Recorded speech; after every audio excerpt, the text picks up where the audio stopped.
Shalom Bapak Ibu, apa kabar? Luar biasa ya. Nah, izinkan saya sharing pada Bapak Ibu semua tentang sebetulnya prinsip iman atau kasih yang menembus apapun. Ya, saya dalam anugerah Tuhan sebelum pandemik, ya, saya menikmati lagi environment saya karena saya udah mulai masuk lagi ke beberapa daerah dengan tim ya.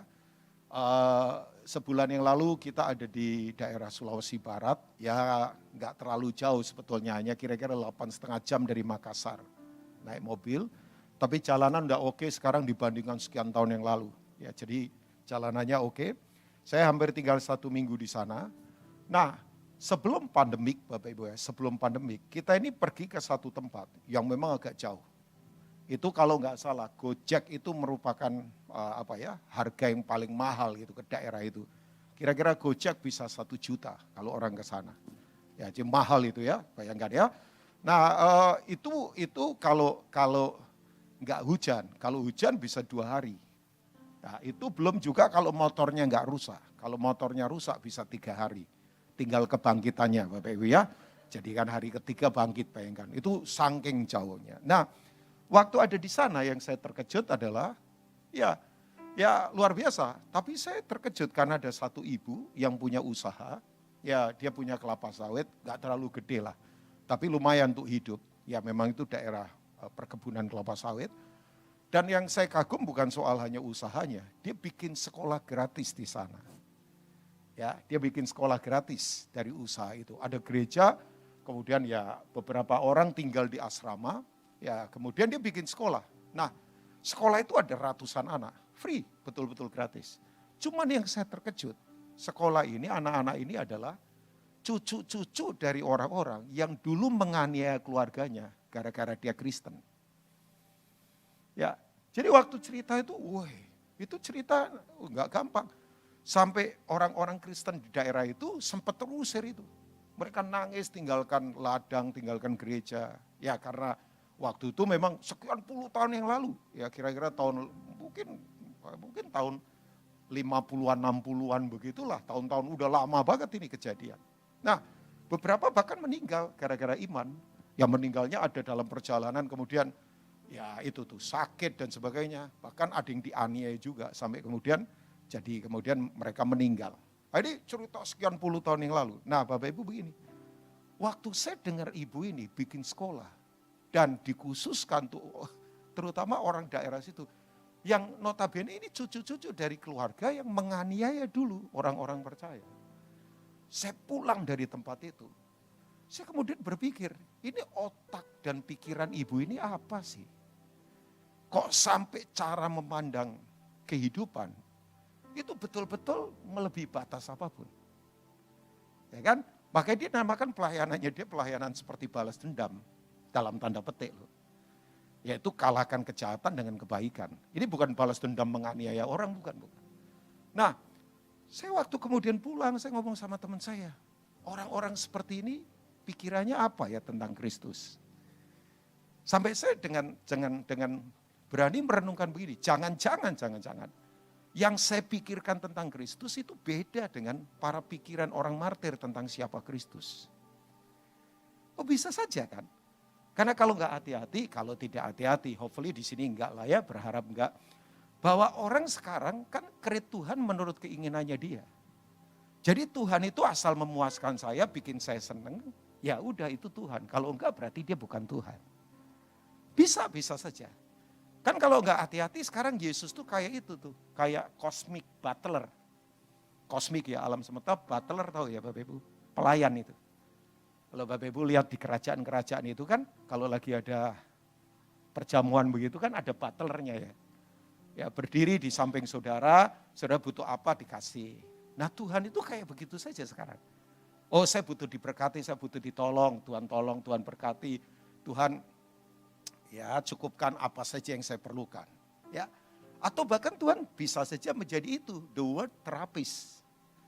Ya, terapis dunia. Oh kamu pegel-pegel, ya keuanganmu pegel, apalah ya saya tolong. Kan terapis saja. Nah orang kadang-kala lupa bahwa dia adalah raja. He is the king of kings. Yang setuju katakan amin. Makanya kalau Bapak Ibu baca Kejadian 1 ayat 1, itu orang Ibrani kalau membaca dalam bahasa Hebrew langsung tahu, is the king. In the beginning God created the heavens and the earth. Itu kan kata in the beginning itu dalam bahasa Hebrew-nya muncul kata bersit. Ya kan? Bersit B itu di dalam, resit itu adalah leader, king, kausa prima, penyebab segala sesuatu. Orang Ibrani kalau baca bersit, oh tahu, ini raja ini. Ya, nah saya ingin mengembalikan kita kepada perenungan, saya tidak mau kemana-mana Bapak Ibu, seperti Paulus misalnya. Ya, Bapak Ibu, saya nggak tahu, mungkin saya tanya ke Turki, biasanya. Orang kalau Israel biasanya nyambung ke Turki. Turki itu adalah gereja perjanjian baru kan, 7 jemaat ya. Yang pernah ke sana tahu ya Bapak Ibu ya, yang pernah ke sana jangan mikirnya naik balonnya. Nah, itu kan ya asik sih naik balon itu di Kapadokia kalau nggak salah ya. Tapi di Turki itu kan ada 7 jemaat di kitab Wahyu Bapak Ibu ya. Kita tahu semua itu ya. Nah, saya beritahu buat Bapak Ibu begini. Kalau kita lihat perjalanan misinya Paulus, which is itu banyak di Asia Kecil sekarang Turki. Waduh. Itu enggak kayak sekarang. Ya, saya beberapa kali dalam anugerah Tuhan pergi ke Turki. Karena eksplor jemaat mula-mula itu asiknya luar biasa. Misalnya roh Nikolaus. Bapak Ibu mungkin enggak tahu kan. Nikolaus itu siapa? Yang dikecam rohnya. Jangan kayak kamu, kayak pengikutnya Nikolaus. Nikolaus itu adalah salah satu dari 7 diaken yang diangkat oleh itu rasul-rasul induk di Yerusalem. Ngurusi janda-janda untuk memberi makan mereka. Karena rasul-rasul berkata, kok ini tidak diperhatikan, komplain kan orang-orang dari Goyim yang jadi Kristen. Goyim itu orang kafir yang jadi Kristen, komplain. Kok kalian cuma memperhatikan orang Yahudi, kami enggak. Orang Yunani, orang Syria dan sebagainya. Diangkat 7 diaken. Nah salah satunya adalah Nikolaus. Salah satunya lagi yang jadi martir pertama namanya Stefanus. Jadi Stefanus dan Nikolaus itu satu tim sebetulnya awalnya. Tapi dalam perjalanan iman salah pengajaran Nikolaus. Makanya Nikolaus dikecam karena menghasilkan pengajaran clergy-leti. Sekedar memberitahu saja karena saya suka belajar saja, oh kenapa ini kok dikecam? Saya enggak mau, oh iya dikecam lah. Tapi apa ini, kenapa sih kok dikecam? Kan kita mesti aktif begitu. Nah Nikolaus itu dikecam karena mengajarkan clergy-leti. Tahu clergy-leti? Clergy-leti itu begini, orang kalau kerja sekuler itu duniawi. Kalau pelayanan di gereja itu rohani. Makanya tercipta kemunafikan. Ya kan? Karena menganggap sekuler itu duniawi, ya sudahlah saya bohong, saya nipu orang, enggak apa-apa. Kan saya duniawi coba. Tapi nanti kalau hari Minggu saya kudus lagi. Nah itu terjadi kemunafikan, sebaliknya yang dalam pelayanan merasa lebih rohani daripada yang di luar sana. Kan saya pelayan Tuhan, full timer, saya lebih rohani. Makanya terjadi kesombongan rohani, padahal kan enggak. Semua kita sama sebetulnya. Nah, saya pastikan ya, dalam kekristenan tidak ada orang nomor 1, semua nomor 2, yang nomor 1 Tuhan. Kapan orang rasa nomor 1, susah dinasehati. Ya tiba-tiba terjadi, wah kita kaget-kaget saja. Kan hari ini lagi banyak dimurnikan ini. Terutama para pelayan Tuhan. Oh lagi dimurnikan di mana-mana. Saudara akan mendengar banyak keterkejutan ke depan. Karena semua memang lagi dimurnikan, gak apa-apa. Mumpung Tuhan belum datang, dibongkar semuanya. Wah gak ada yang amin. Loh daripada Tuhan datang terlambat kan. Ya kan gak apa-apa. Saya perlu dibongkar supaya saya kelihatan aslinya siapa sih orang ini. Ya di mimbar kan gak kelihatan, makanya mimbar kadang-kala jadi tempat persembunyian banyak orang. Ya kan? Karena mimbar kan bisa saja menghalangi siapa sesungguhnya orang. Tapi jangan curiga loh, saya baik percayalah. Nah, maksud saya, jadi ngomong apa saya nggak jelas juga ini. Oke. Nah, saya ingin mengajak kita 1 Korintus 9 ayat 16. Apa sih yang ada di pikirannya Paulus ya? Kok sampai dia itu pergi nggak ada jaminan untuk pulang. Transportasi terbatas. Penderitaan makanan sehari-hari. Ini kalau orang suka Injil kemakmuran pasti nggak suka dengan konsepnya Paulus. Ya kan? Coba. Dia itu pergi, pergi nggak ada jaminan balik. Transportasi berat, aniaya terus dialami. Tapi dia itu punya penyertaan begitu luar biasa. Makanya saya tadi pikirkan, yang dipikirannya Paulus tentang Kristus itu apa sama dengan yang saya pikirkan tentang siapa Kristus di pikiran saya. Jangan-jangan beda loh. Nah, saya melempar perenungan ini buat Bapak Ibu. Karena belum tentu orang menyebut Yesus, tapi memang Yesus seperti apa yang ada dalam pikirannya. Karena sorry ya, kita kan kadang-kala gampang manja. Apalagi di kota itu, aduh fasilitas semua oke kok. Coba, saya habis khotbah di sini, saya tahu nanti saya pulang kemana saya tahu kan. Tapi Paulus enggak loh Bapak Ibu. Oh dia putus asa kali Pak Rubin, orang sukses, orang gagal. Hang on, tunggu dulu. Dia itu orang pinter. Kelompok Sanhedrin, ya kan? Ya orang hebat dari suku Benyamin di bawah bimbingan Gamaliel, Profesor Doktor Gamaliel, ahli teologi. Dia doktor teologi. Coba, tapi yang luar biasa, kasihnya itu loh, imannya pada Tuhan itu. Dan Bapak Ibu saya beritahu, Paulus itu dipanggil Tuhan waktu dia dalam kondisi jahatnya minta ampun. Punya legitimasi begitu luar biasa. Di jalan Damsik itu ya, dia dapat sinar dari surga. Nah, 1 Korintus 9 ayat 16. Ini salah satu ayat misalnya ya, yang saya ingin bagikan buat Bapak Ibu. Ya, karena jika aku memberitakan Injil, aku tidak mempunyai alasan untuk apa? Memegahkan diri. Sebab itu adalah apa? Keharusan. Itu harus, tidak boleh tidak. Nah kita jangan bilang, oh lumrah dia full timer. Tunggu dulu, dia itu adalah bisnis properti. Dia kan tent maker, pembuat tenda. Ya, dia orang profesional, orang marketplace, dia punya networking dengan Priscilla Aquila. Ya kan? Enggak, Paulus ini orang marketplace. Kan dia bisnis tenda kan. Tenda zaman dulu kan ada tenda, asli tenda yang kokoh, kayak bisnis perumahan lah kalau sekarang. Celakalah aku jika aku tidak memberitakan Injil. Coba. Yang setuju katakan amin Bapak Ibu. Nah, saya ingin kita coba merenung, apa yang ada di pikirannya dia sih? Sama enggak dengan yang saya pikirkan tentang Kristus? Jadi kalau sampai kita ini tidak pada area ini, jangan-jangan ya itu, kita ini betul-betul pengikut Kristus atau bukan? Ya sekali-kali khotbah yang mendewasakan lah buat, ya banyak lah saya yakin yang sudah khotbah mendewasakan. Karena mendewasakan itu membuat kita naik level. Khotbah keras itu adalah khotbah yang membuat kita naik level. Jangan orang ukur khotbah keras itu, wih pendeta minggu lalu Pak khotbahnya keras. Kenapa? Suaranya keras Pak yang pertama.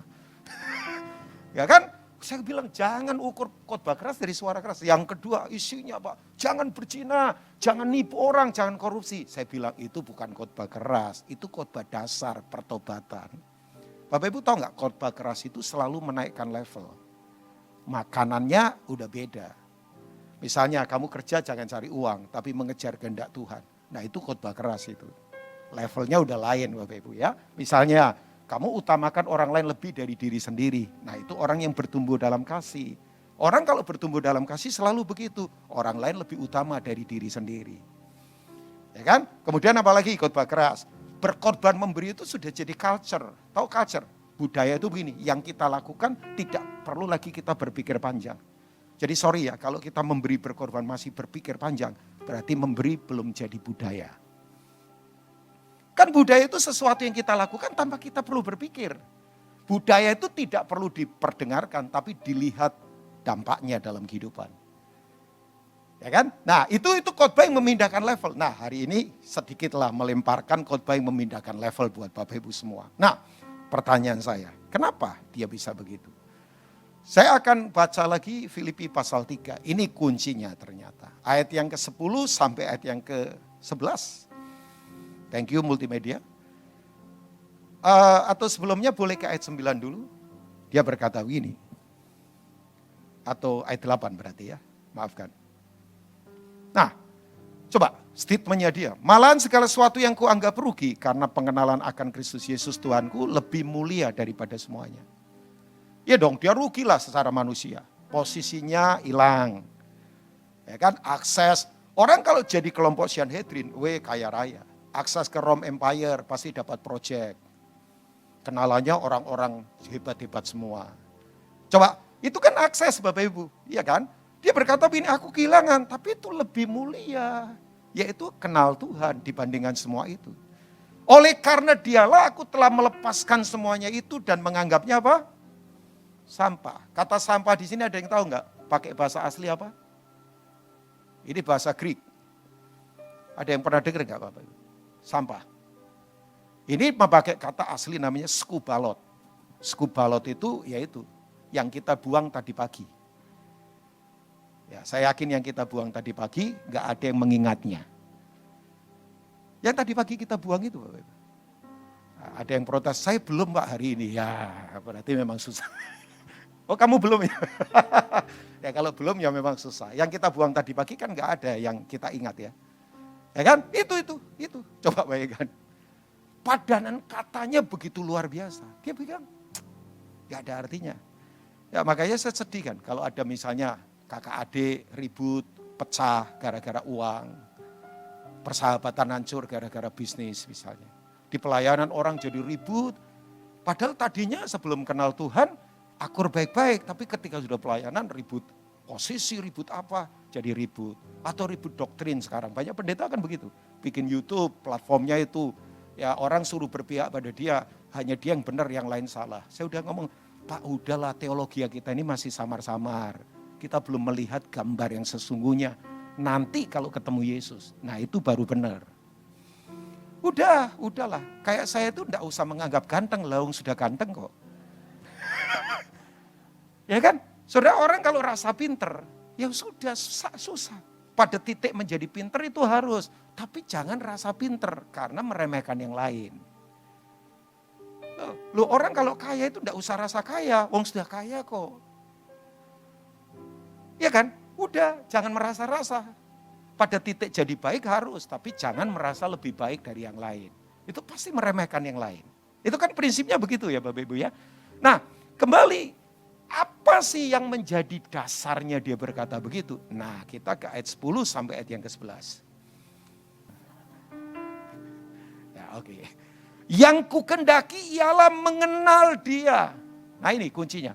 Dan kuasa kebangkitannya dan persekutuan dalam penderitaannya di mana aku menjadi serupa dengan dia dalam apa Bapak Ibu?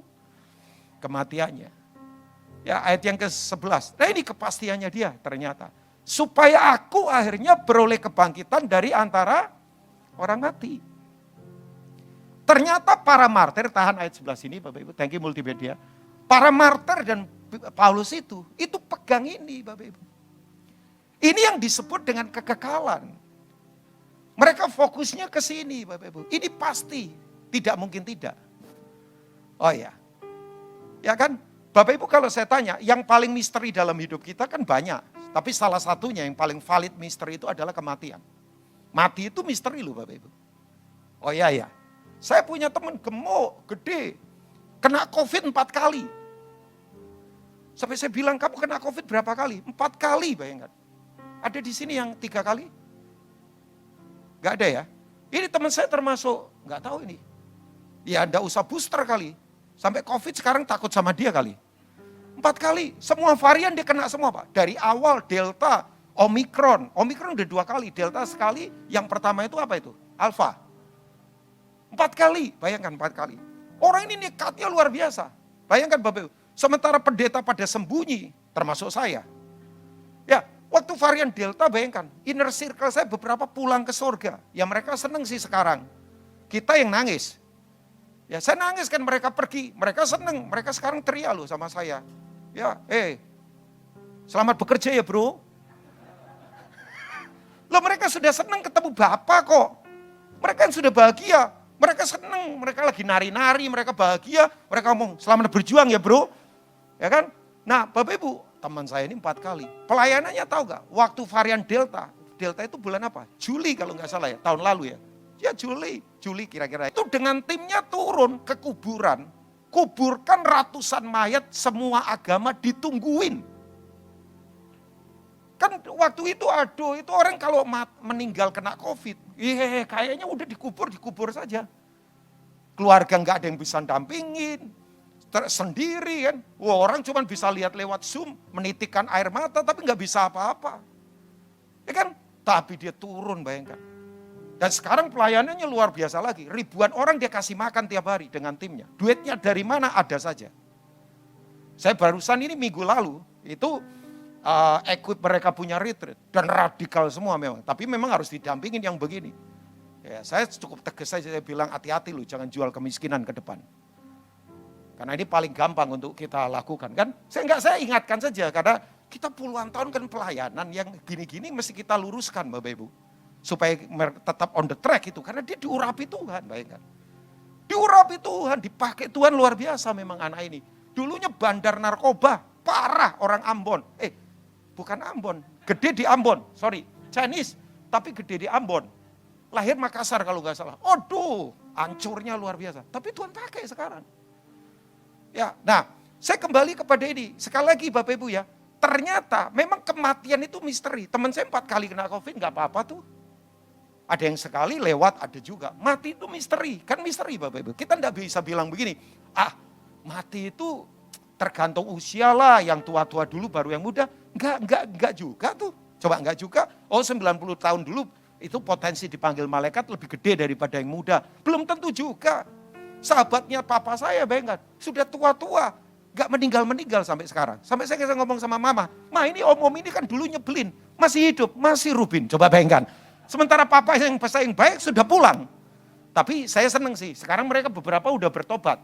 Papa saya dulu nginjilin, nyebelin banget. Papa dimarah-marahin. Ternyata saya tahu benih yang ditabur pasti 1 kali bertumbuh. Pasti. Saudara enggak sia-sia dengan benih kan? Pasti 1 kali bertumbuh.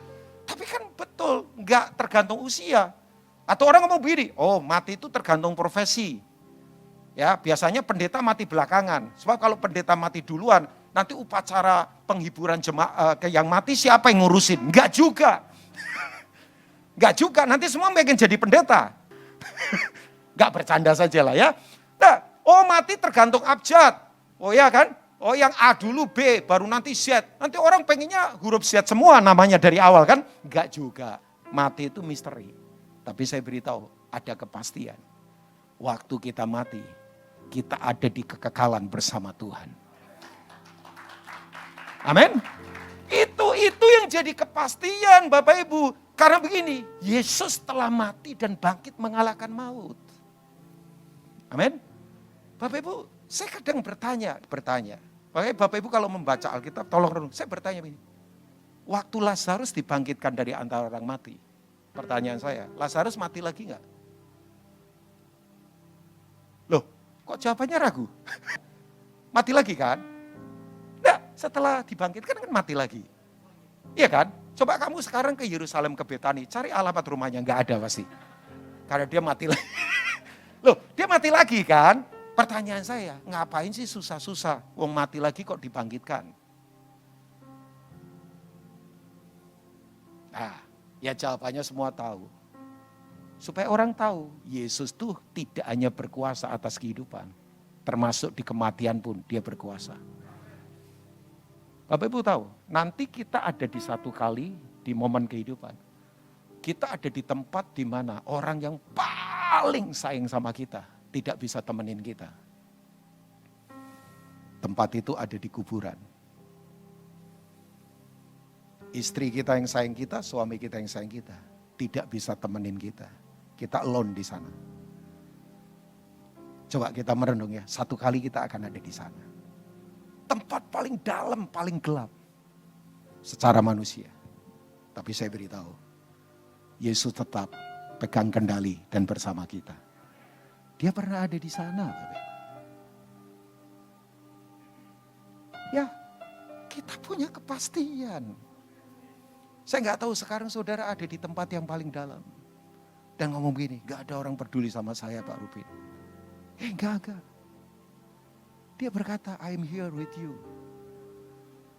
Aku tidak pernah tinggalkan kau. Nah, orang kalau mengalami kuasa kematian dan kebangkitan Yesus, itu memang beda Bapak Ibu. Makanya Paulus berkata ayat 10 ya. Yang ku kehendaki adalah mengenal dia. Nah kata mengenal, ini berasal dari kata Yunani namanya ginosko. Padanan katanya berasal dari kata Hebrew namanya yada. Yada itu termasuk konteks worship. Kan ada beberapa kata penyembahan. Ya, tehillah. Kemudian ada lagi barak. Ada lagi proskuneo.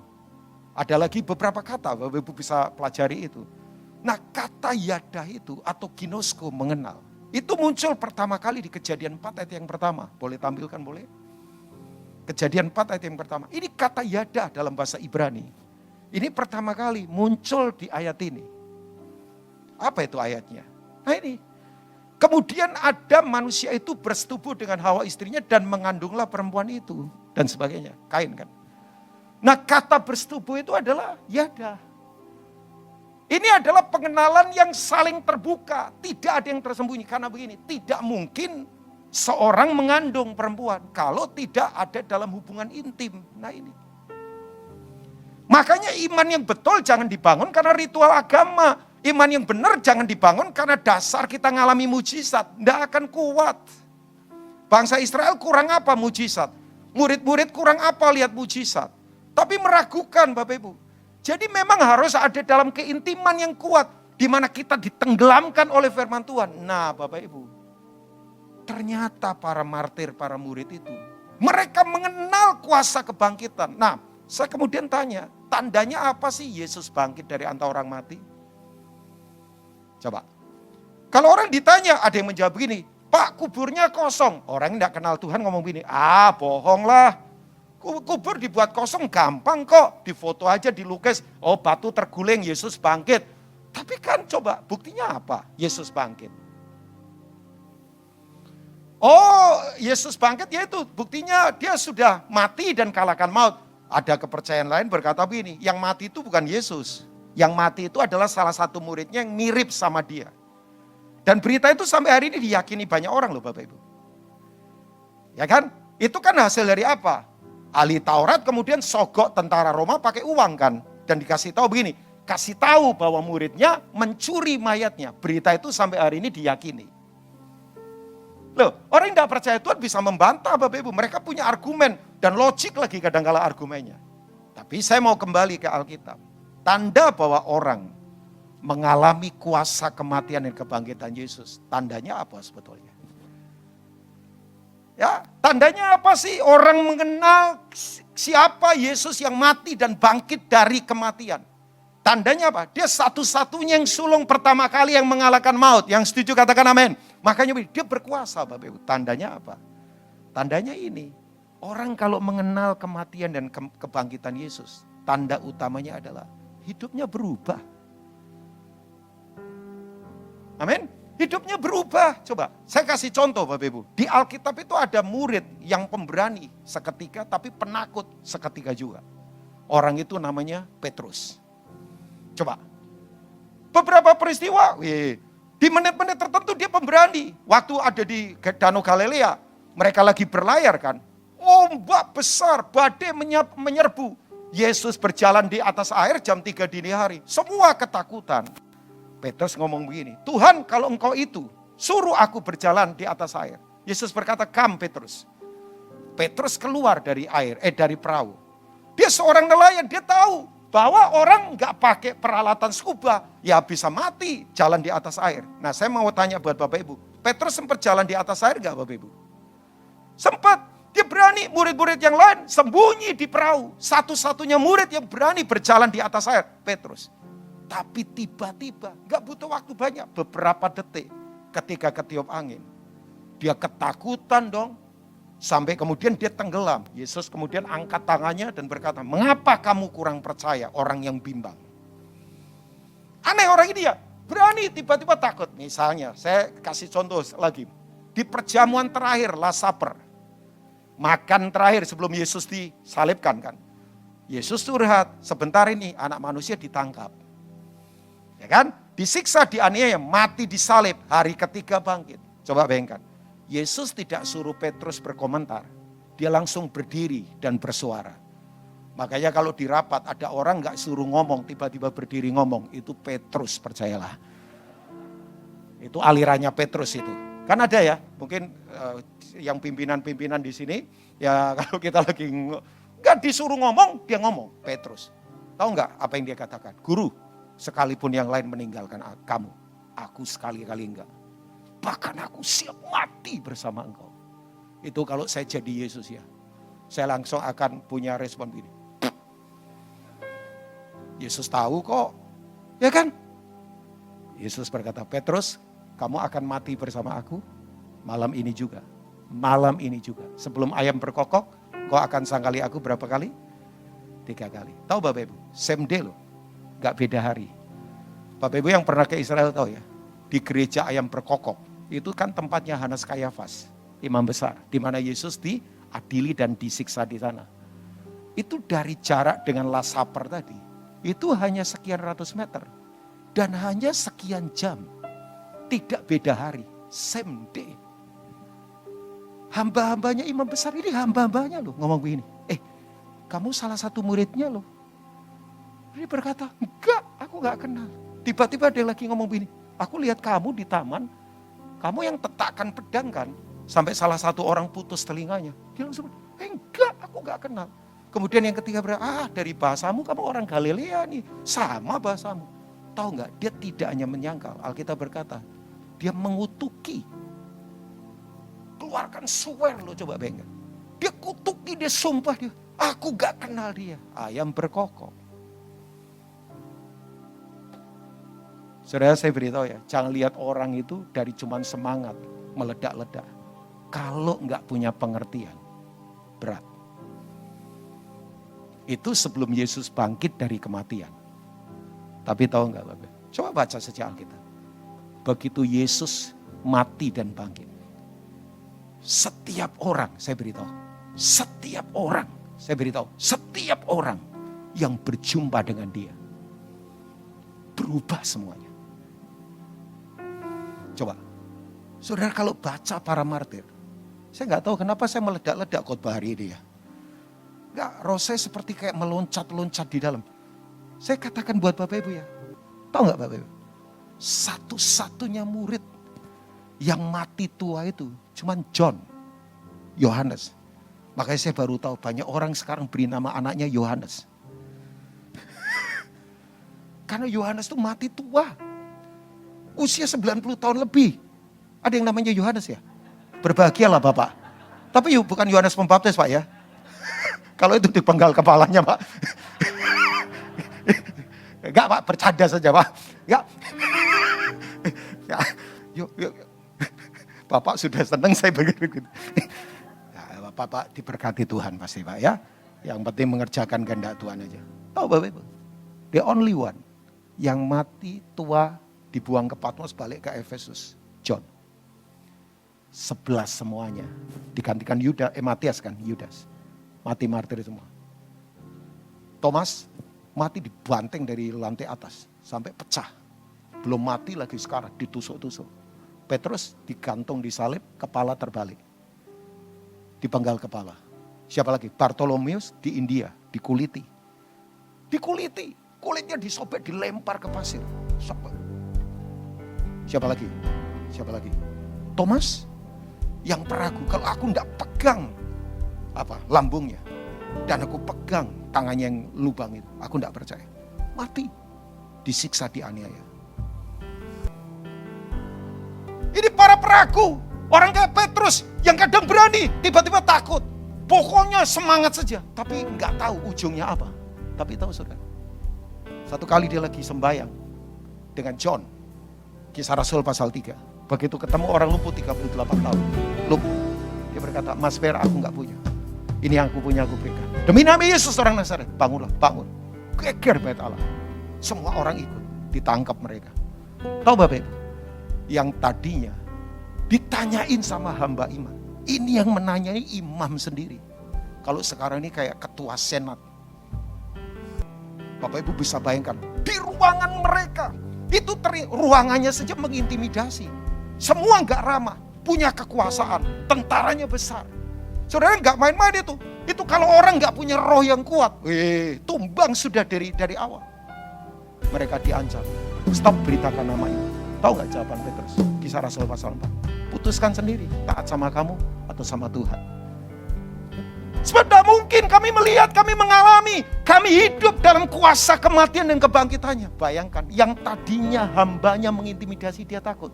Ini bosnya sendiri, dia lawan. Apa itu namanya? Orang itu ya Bapak Ibu, kalau mengalami siapa Tuhan, berubah. Karakternya berubah. Hatinya berubah. Kalau berdebat cuman kubur kosong, orang bisa bantah. Pelukis-pelukis zaman dulu itu bikin batu-batu terguling. Muridnya saja yang disalib, kok bukan dia? Dia nggak disalib lah, itu nipu-nipu. Kita bisa berbantah, nanti otot kita bisa sampai sakit kan. Nggak perlu, tandanya ini. Orang berubah. Makanya kemudian saya tahu, orang kalau tahu jaminan bahwa kekekalan menunggu kita, yang mau kita tahan apa dalam hidup? Saya to the point ya, koneksi gak bisa tolong. Uang gak bisa tolong. Orang punya jet pribadi meninggal juga. Orang punya koneksi gak bisa juga tolong selamatkan nyawa. Jadi saya beritahu, kalau hari ini kita masih ada, itu memang kasih karunia Tuhan, menakjubkan buat kita. Makanya saya tidak mau sombong, saya tahu. Saya sampai hari ini kalau Tuhan masih izinkan hidup, berarti Tuhan masih punya rencana untuk saya terlibat dalam rencananya. Bapak Ibu gak usah takut, ada kepastian. Kita memerintah bersama Tuhan di dalam kekekalan. Nah, saya tutup. Selama kita jadi Kristen, apakah banyak orang sudah tersentuh dengan kasih Tuhan lewat hidup kita? Kalau belum, pertanyaan saya, Yesus yang kita pikirkan, apakah sama dengan para martir? Jangan-jangan kita merenung Tuhan yang berbeda. Tuhan itu adalah cosmic butler. Tuhan itu adalah the word. The word terapis. Yang hanya menyembuhkan, menolong, memberkati. Ya, Tuhan mau kita berdampak dalam kehidupan. Tuhan mau kita berbuah dalam kehidupan. Amin Bapak Ibu. Kita waktu berkorban dalam kondisi gak punya apa-apa. Tuhan tak mau kita musim berbuah. God bless you all. Tuhan memberkati semua.